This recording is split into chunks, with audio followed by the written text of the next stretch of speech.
Hi, good afternoon. It's Jonathan. I just want to go over the iForce ironless linear servo motors that we have available. Some customers will be taking a look at the catalog and speccing them into a new application. They'll be looking at these eye chart looking things, wondering, okay, SPT, how do I choose what motor I need? So S is in series, P is parallel, and T is triple.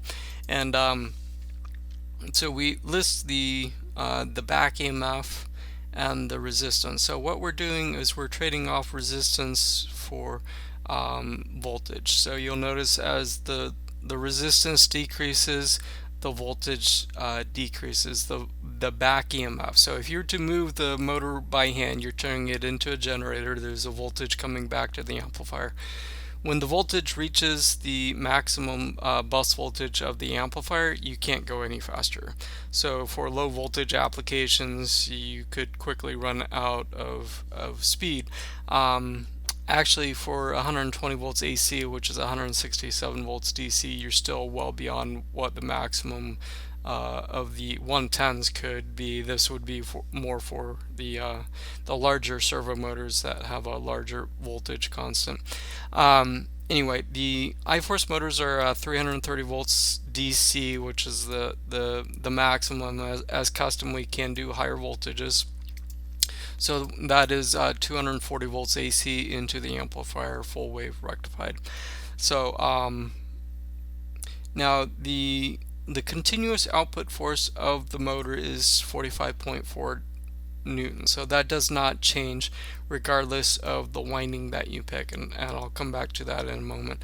So, but when you're looking at the amps RMS, the continuous current for the motor for series is 2.3 amps, but when we cut the resistance by a factor 4, the current doubles. So it's 4.7 amps RMS for parallel, 7.1 in triple.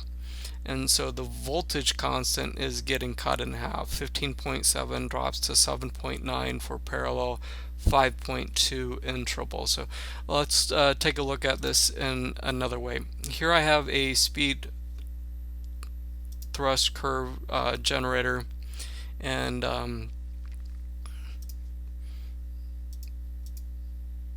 let's take a look at 80 volts DC 110 motor in series WD3 winding. We have 3.14 meters per second, and then we start to drop off. Unloaded goes all the way up over 5 meters per second, but we have very little force up at that speed. So a good judge of servo motors is the maximum continuous force. This will only change based on the ambient temperature and the motor's ability to dissipate heat. So whether or not you're changing the resistance or the back EMF, this continuous force line, which is the lighter blue line, will not change. You have to change the thermals of the motor to increase or decrease that line or change the ambient temperature. The peak is kind of arbitrary. The higher the peak, the shorter the time that you can operate at those higher peak currents. So in series, the motor is 3.14 meters per second. Now, if we were to drop this to a parallel winding, so it's still 110-2, we still have 45 newtons roughly of continuous output force. Now at the same amount of voltage, we have 7 meters per second, so we have roughly double the speed for the same amount of voltage. So we're trading off voltage for speed, and you say, well, first law of thermodynamics, how can we do that? And power is still power, and what we're doing is we're trading off voltage for current. So when you look at the current versus speed, the current is 2.4 amps.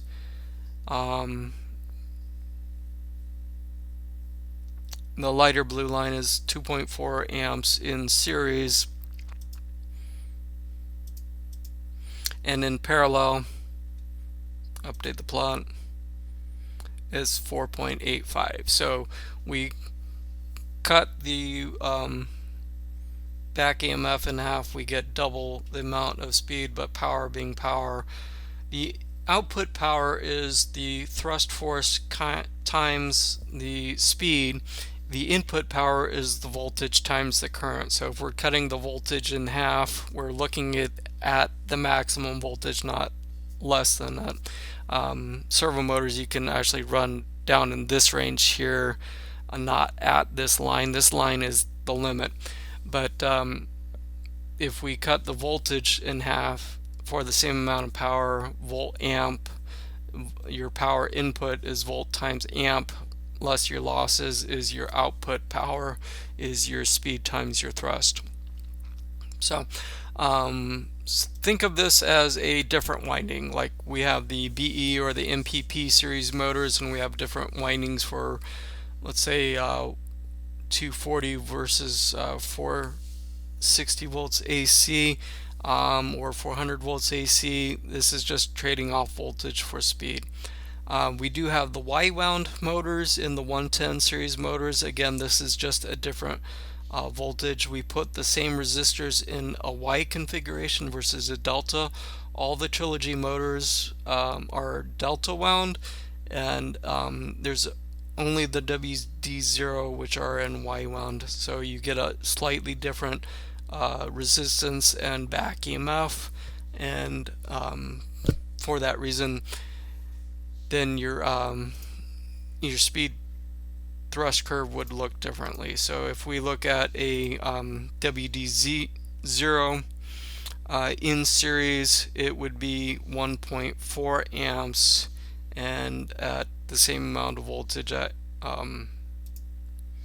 80 volts DC, it would be about 0.9. Makes the current a little bit more stable because it's in a Y configuration like most rotary servo motors are, instead of a delta wound. But most amplifiers, the current loop is fast enough to control the current. You can think of it as just a different winding. And then if we were to bump up the voltage, if we wanted more speed with that Y wound motor, update the plot, at 120 volts AC, we're still 4.3 meters per second, and the force is 45 newtons, rounding. So anyway, hope you found this interesting. Hope you have a great day. Take care. If there's any questions, feel free to email us, emn_support@parker.com. Thanks so much. Bye bye.